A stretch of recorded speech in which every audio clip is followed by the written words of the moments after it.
Hey, welcome to another edition of Avidgolfer Magazine's Fearless Fantasy Forecast this week.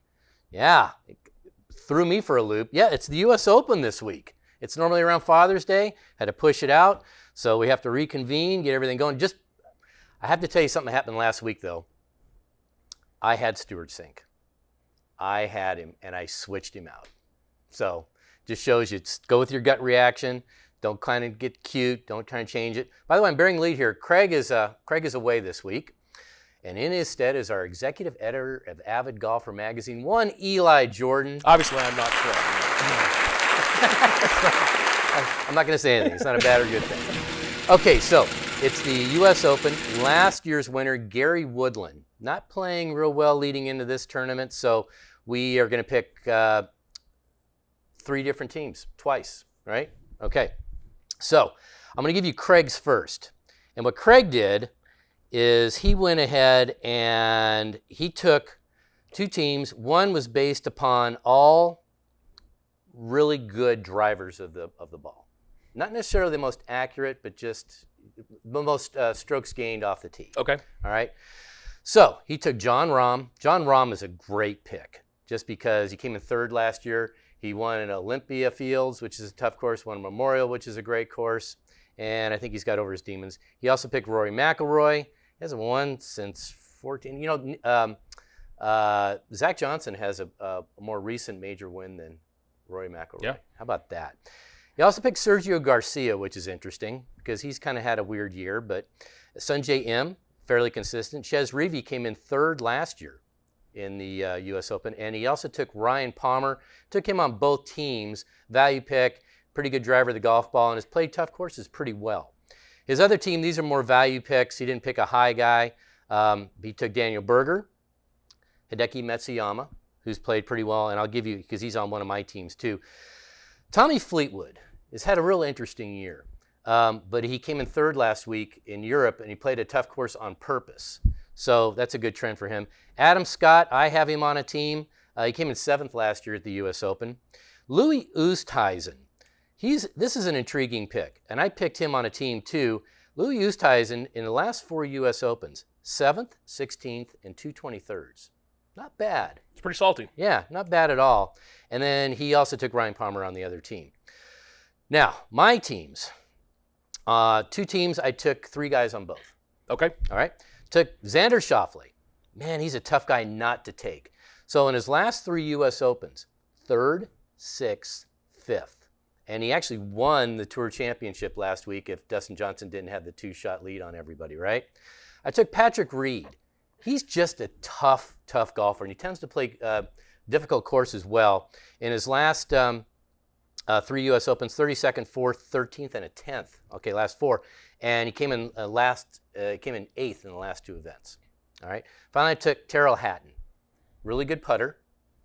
And his last 3 U.S. Opens, 21st, 6th, and a 4th. Really good iron player, 3rd in putting average.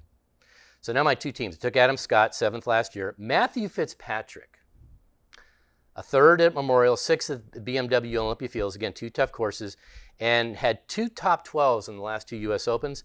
Took Palmer for the very same reason Craig did. On the other team, Hideki Matsuyama, 21st, 16th, and a 2nd at the U.S. Opens. He played really well in the FedEx playoffs. He actually got his putting back a little bit, which has been his downfall. Really good around the greens.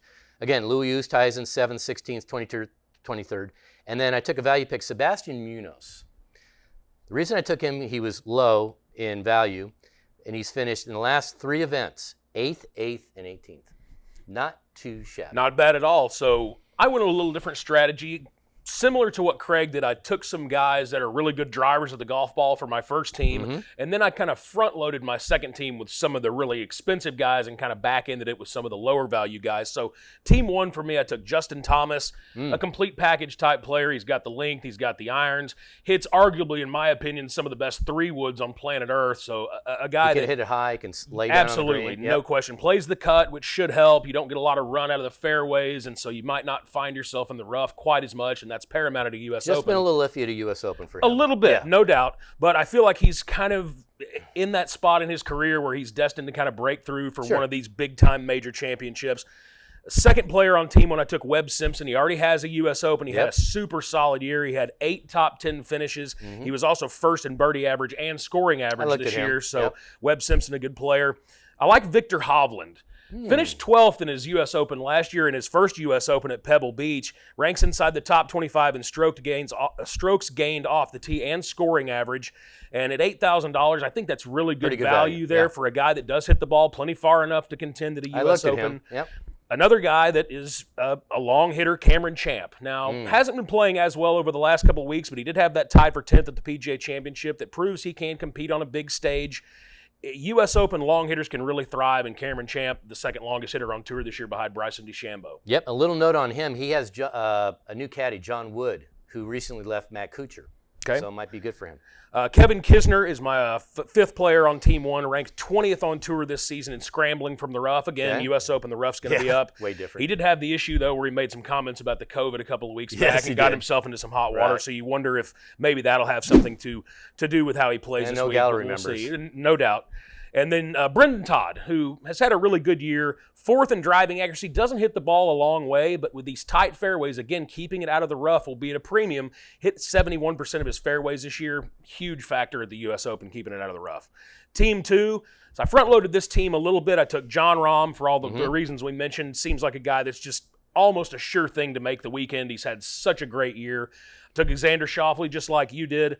Another expensive player, but almost a lock to make the weekend probably as well. Ranked 8th in stroke gained off the tee this year, 7th in strokes gained tee to green, and 3rd in total strokes gained in 2020. Just seems like a kid that at some point is going to break through and win that major championship. Xander Schauffele. Okay. Patrick Reed, picked Patrick Reed as well. He's had some great success at the U.S. Open, seems to kind of rise to the occasion. I took Brendan Todd. He's the only player that I took on both teams. Again, really good value there. Hits a lot of fairways. If he can keep it the fairway, I think he'll probably make the cut. And then I took Ryan Palmer, who, I'll be honest, this was kind of more of a homer pick for me. I feel like he does tend to elevate his game on more difficult golf courses, but he hasn't had a lot of success in major championships. Hopefully that can change this week. And then my final player on this team, Joel Damon. Joel Damon, 10th at the PGA, finished tied for 12th at the Players in 2019, so he can play a difficult golf course without a lot of issue.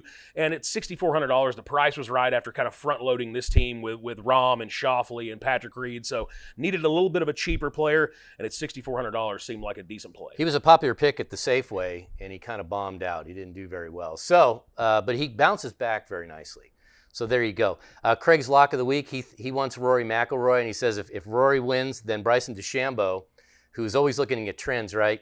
He thinks that if you're a new father, that you're going to play really well. So if Rory wins this week, look for Bryson to do something interesting heading into the Masters this year. Yeah, we'll see. Who knows, man? He's all about bits, right? Right. So there you go. That's our Avid Golfer Fearless Fantasy Forecast for the U.S. Open. Be sure to check out our YouTube page. Subscribe to it, please. And I think I have good hunches about this week. I think it's going to be fun. It's going to be a fun watch either way. If you're in the rough, John Rahm said he doesn't predict anybody's going to be under par this week.